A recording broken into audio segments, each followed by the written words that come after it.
Hey there, just Jeremiah here in my tent. It's awesome. I love it. A little tight, but it keeps the warmth in because it's less space to heat. It's beautiful out there. I've showed you out there. I'm gonna relax in here and ramble.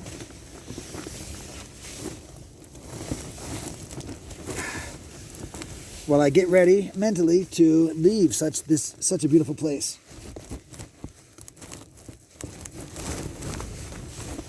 Crap, one second. Again, always with the stuff. Sorry. There we go. Yeah. So I've been at Wild Willie's for like 4 days, and I've had such a good time. My favorite time is the mornings.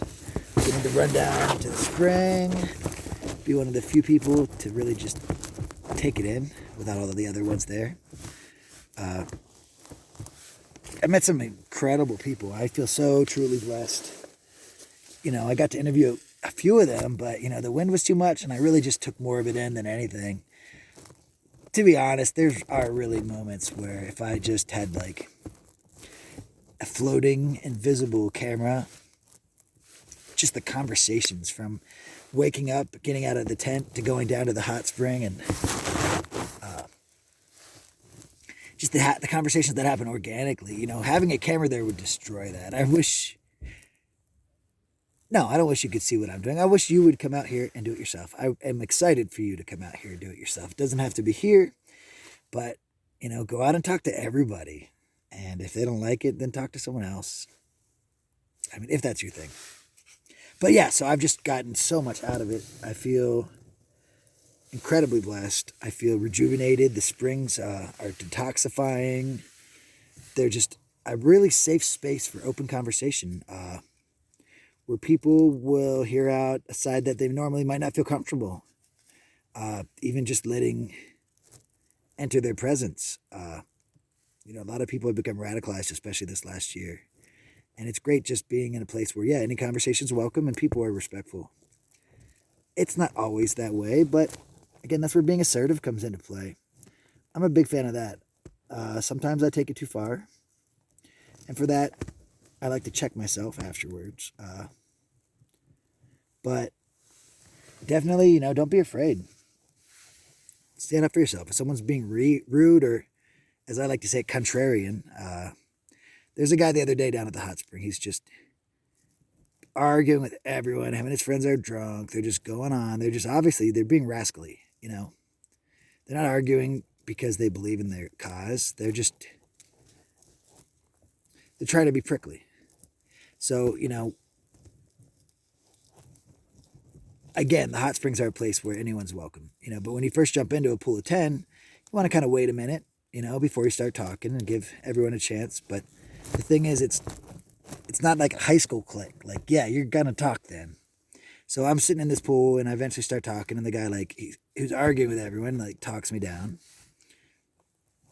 You might have know already, but I don't take well to that. But so I gave it maybe 10 more minutes of not talking. And finally I said to the guy who was just really getting to the point where people were starting to get really angry in the pool, I said to him,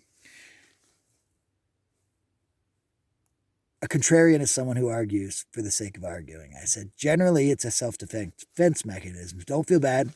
We've all got them, but usually it's a sign of some insecurities that they're not willing to face. I said, dude, I'm sure you're an awesome guy. Why don't you show it? We all sit here, we meet new friends, and you're kind of stopping us from doing what we're here to do. And he kind of got it, started apologizing, then he threw a sandwich at my friend. So not everyone's going to get it. But don't be afraid to the guy didn't get upset when I said that. They all kind of were like, oh crap. You can be assertive without being aggressive. And personally, I don't think it's a bad thing to set strangers straight. I think we might need a little bit more of that, a little more self-policing in the world. But there goes my opinion spouting out. The caravan's going cool. I kind of feel a little torn though, because I'm really enjoying being around people and I really love the people I'm with. But at the same time, it feels like a lot of the stuff I need to try to get for my YouTube goes against the needs of the group.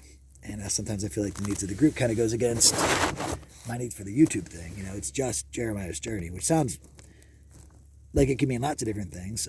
It doesn't necessarily mean that I have to be alone, but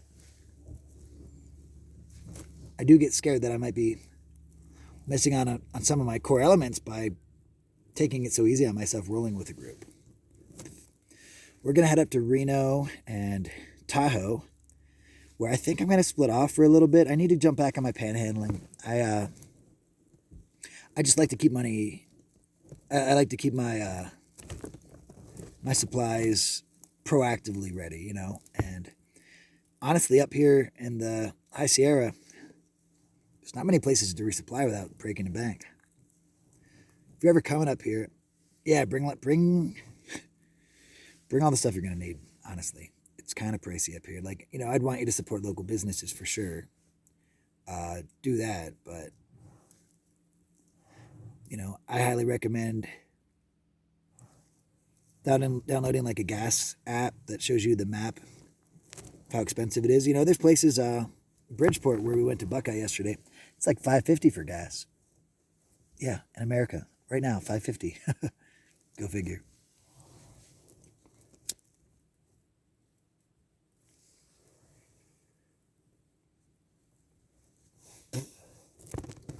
So Cut's going to be branching off. Cut had some really bad news. Cut's the awesome guy that you might see on the videos if you're a regular. I met him in Slab City. He was actually just someone watching my channel, just like you. And he came up and said hi, and I said, hey, let's be friends. And we are. And he's been traveling with us. But he got some bad news. His dog is passing away today, has to get put down. The dog that he wasn't able to bring on this trip. Can you imagine? He can't even fly back, and he's struggling.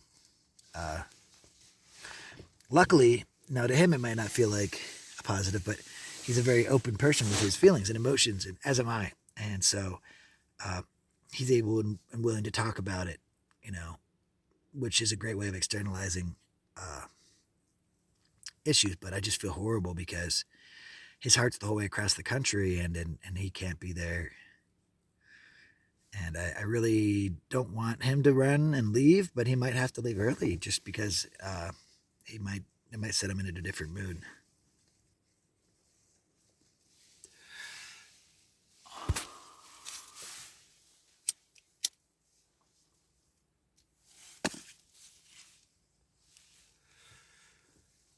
Oh man, I met so many great people this week. Let's see. I love trying to remember names. I got Brennan and Hannah, right? There's Danny and Alina. Of course, Dimitri. There's, I met Kayla today. She was awesome. She's starting she has an intentional community here in the East Sierra. I'd hopefully get a chance to maybe find her and interview her about that, because I think intentional communities are awesome. I kind of feel like it's kind of the direction we're all going to start heading.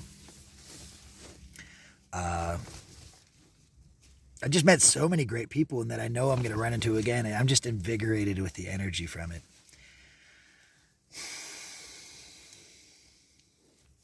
I want to get in the water at Tahoe. I want to free dive, but I don't have my snorkel and mask on me. They're down in San Diego at my friend Janine's house. I met Janine here actually last year. Janine and Summer, two of my best friends from the road, which means two of my best friends now. I spent time down in San Diego there, and they treated me like gold. I miss them already, and I hope they come out to visit me in some crazy place this summer. Last year I had hitchhiked. I made it from Joshua Tree to Southern Oregon, 1,200 miles in 6 days. And on the way, I made awesome friends that I'll never forget. I made some incredible memories. I mean, I feel truly blessed. I could go and ramble, but I might as well wrap this one up. I think on my next one, I might tell you about my last year, what got me into this. You've heard about my beginnings, maybe. And some of the middle, I need to fill in more. But I'll talk about this year and what brought me out here to do this, and how it led that way, and how I feel about it. So keep watching. Hopefully I'll get it all set up so you got all the pretty buttons, like here for the next video, and here for a cool playlist. So if that's going on now, that